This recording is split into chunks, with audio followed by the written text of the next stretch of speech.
বন্ধুরা, মনের মানুষ চ্যানেলের পক্ষ থেকে আমি মাফি। আমাদের চ্যানেলের নতুন নতুন গল্প শুনতে হলে আমাদের চ্যানেলটি সাবস্ক্রাইব করে সাথেই থাকুন। আর লাইক, কমেন্ট ও শেয়ার করতে মোটেও ভুলবেন না কিন্তু। ধন্যবাদ সবাইকে। সে আঘাত লুকোতে জানে। এটাই তার স্বভাব। আপনি দেখবেন শত কষ্ট, অপমান, বেদনার মাঝেও ওর ওর চোখে পানি আসবে না, মুখে মন খারাপের কোনো ছায়া পড়বে না। অথচ ভালোবেসে 2 টাকার বাদাম কিনে এনে দিলে তার চোখ পানি জানান দেবে তার মনে কতটা সুখ লেগেছে। খুব ভালোবাসো নিজের বোনকে। আমরা সবাই আপুকে বড্ড ভালোবাসি। আপুর গায়ের রং কালো বলে আমরা তাকে নিয়ে একটু চিন্তা করি, কিন্তু এই একটু চিন্তা আপুর নিজেরকে বড্ড অসহায় মনে করে। বাবার কিনে দেওয়া বোরকার কারণ কিন্তু আপুর গায়ের রং নয়, আপুর প্রতি বাবার দায়িত্ব ছিল। আমরা খুব একটা বাবার কথা শুনি না। আপু চোখ বন্ধ করে সবটা মেনে নেয়।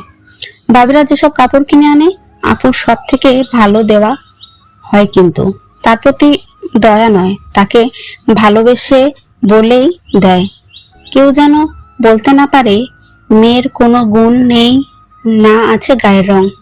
তাই মা আপুকে সব রান্না শিখিয়েছে, ঘরের কাজ শিখিয়েছে, ভাইয়ারা শিখিয়েছে ইলেকট্রনিক কাজ থেকে শুরু করে সব। তারপর বলুন, আমার আপু কি জন্য এত কষ্ট পাবে সমাজের মানুষের কথায়? কেন সে নিজের জন্য নিজে প্রতিবাদ করে না? কেন সে আমাদের থেকে নিজেকে কম মনে করে? কণা কাঁদছিল, ফুপিয়ে কাঁদছে। নক্ষত্র ওর থেকে চোখ ফিরিয়ে নিল, সিগারেট আবার ধরালো, চোখ মুখ শক্ত করে মনে মনে পড়ল, আর বলবে না, ওর নিজের লড়াই ওকেই লড়তে হবে। তুমি শুধু সাহায্য করতে পারি, কারণ লড়াইটাও নিজের। বিন্দুর কালো হওয়া নিয়ে সব থেকে বেশি যে চিন্তায় থাকতো সে হলো বিন্দুর ফুফু। তার ছেলের বউ হিসেবে নিতে চেয়েছিল। তার ছেলের মতন ছেলেই হয় না, কোনো দোষ নেই তার, শুধু তার মেয়ে জাতির প্রতি দুর্বলতা, এই আর কি। এতে আর তার দোষ কি?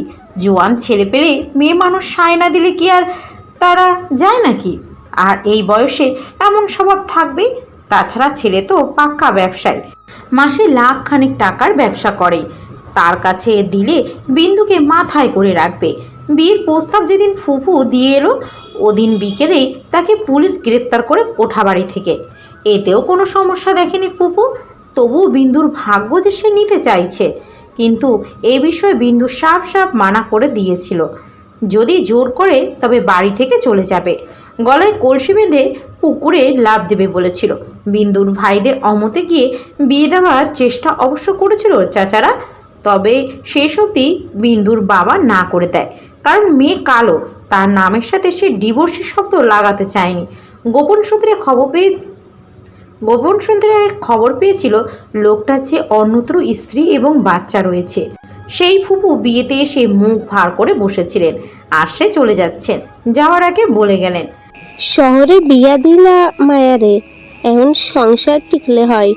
অমন রাজপুত্র লাগে এমন কালীচণ্ডীরে মানায় নাকি? আজ ফেরা হলো না বিন্দুদের। বাহিরে মেঘেদের ঝগড়া চলছে। এক মেঘ অপর মেঘকে আঘাত করে, ফলে হচ্ছে তুমুল বৃষ্টি। এই বৃষ্টিতে তাদের যেতে দেওয়া হয়নি। একটা ঘরের জানালার ধারে দাঁড়িয়ে আছে জ্যোতি। একা একা থাকাটা অভ্যেস হয়ে উঠেছে। বড্ড ইচ্ছে করে আর 5 জনের মতো থাকতে, কিন্তু ইদানিং কিছুই ভালো লাগে না। সহস্র ভাবনা চিন্তা অর্ঘ্যকে নিয়ে। হ্যাঁ, অর্ঘ্যকে সে ভালোবাসে। ভালোবাসা শব্দটায় কিছুই নেই, আবার অনেক কিছুই আছে। ভালোবাসাকে 2 দিয়ে ভাগ করো, কি হয়? অন্য একটা শব্দের সৃষ্টি হয়। ভয় নামক শব্দের সৃষ্টি। ভালোবাসায় ভয়ের অবস্থান আজ বড্ড বেশি। অর্ঘ্যও যে জানে না এমন নয়, অথচ অর্ঘ্য মানতে চায় না। যদি তার প্রিয়জন নয়। লাল পেরে কালো শাড়ি চেয়ে এনেছে জ্যোতি বিন্দুর থেকে। বিন্দু হাসি মুখে দিয়েছে। মেয়েটা বড্ড ভালো, না হলে কি মায়ের এত অপমানের পরেও এ বাড়ি এসে মায়ের সম্পর্কে একটা কটু কথাও বলতো না? না, সে তো বলেনি। শাড়ি গায়ে জড়িয়ে জ্যোতি ছাদে চলে এলো। 2 হাত মেলে দিয়ে বৃষ্টির পানিতে নিজেকে পবিত্র করতে লাগলো। অর্য তখন ছাদের কার্নিশে বসে আছে, দৃষ্টি জ্যোতির ভেজা লেপ্টে যাওয়া শরীরে। অথচ জ্যোতি জানতেও পারল না অদৃশ্য হাজার খানিক উষ্ণ স্পর্শে অর্ঘ্য তাদের দূরত্ব কল্পনায় কতটা কমিয়ে এনেছে, ঠিক ততটা যতটা কাছাকাছি এলে একে অপরের শ্বাস প্রশ্বাস হিসেব ভুলে যায়। নক্ষত্র ইদানিং বেশ লুকিয়ে চড়িয়ে বিন্দুকে নানান জিনিস উপহার দেয়। বিন্দু বুঝতে পারে তার হাতে এই আংটি নিশ্চয় বিয়ের রাতে দিয়েছিল, কাল রাতে পায়ের এই নুপুর জোড়া বিন্দু জানে একটা নক্ষত্র দিয়েছে। কি হতো সে জেগে থাকলে দিলে? নিজেকে বড্ড সুখী সুখী লাগে বিন্দু। তবে এই নুপুর তো সে পড়তে পারবে না, কারণ ইসলামে বলা আছে ঝুনঝুনি বা শব্দ হয় এমন নুপুর পরা যাবে না। একটা দীর্ঘশ্বাস ফেলে হাতে কফির মগ নিয়ে ঘরে প্রবেশ করে বিন্দু। নক্ষত্র তখন বিছানায় কোলের ল্যাপটপে কাজ করছে। বিন্দুর দিকে না তাকিয়েই বলল, বলে ফেলো, কি বলবে? আমি কিছু বলবো? কিভাবে বুঝলেন? আমার হাজারখানেক বউ ছিল তো, তাই। এবার বলো।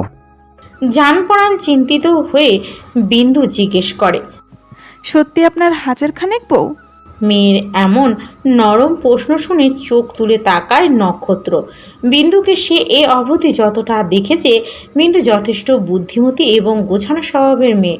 অথচ এই কথা সত্য ভেবে নিল কিভাবে নক্ষত্রের বুঝে আসছে না। বিন্দু যেভাবে হাতের তালুতে আঙ্গুল দিয়ে ঘষছে, যে কেউ বুঝবে কিছু বলতে চায়, নার্ভাসনেসের জন্য বলতে পারছে না। ল্যাপটপটা পাশে রেখে নক্ষত্র কফির মগে চুমুক দিয়ে বলল, সেটা তোমার দেখার বিষয় না, বলো কি বলবে। আসলে এই নুপুর জোড়া আমি কিভাবে পরবো? ঝুনঝুনি আছে তো। তো ইসলামে নিষিদ্ধ আছে। আপনি হাদিসটা জানেন না? না, বলো শুনি। হ্যাঁ, রেফারেন্স সমেত বলবে। অবশ্যই। মেয়েদের পায়ে নুপুর পরা ইসলামে নিষিদ্ধ। একদিন হজরত আয়েশা রাদিয়াল্লাহু তাআলা আনহু এর নিকট বাসনাদার নুপুর পরে কোনো বালিকা আসে। আয়েশা রাদিয়াল্লাহু তাআলা আনহু সেই মেয়ের উদ্দেশ্যে বললেন, খবরদার, তা কেটে না ফেলা পর্যন্ত আমার ঘরে প্রবেশ করবে না।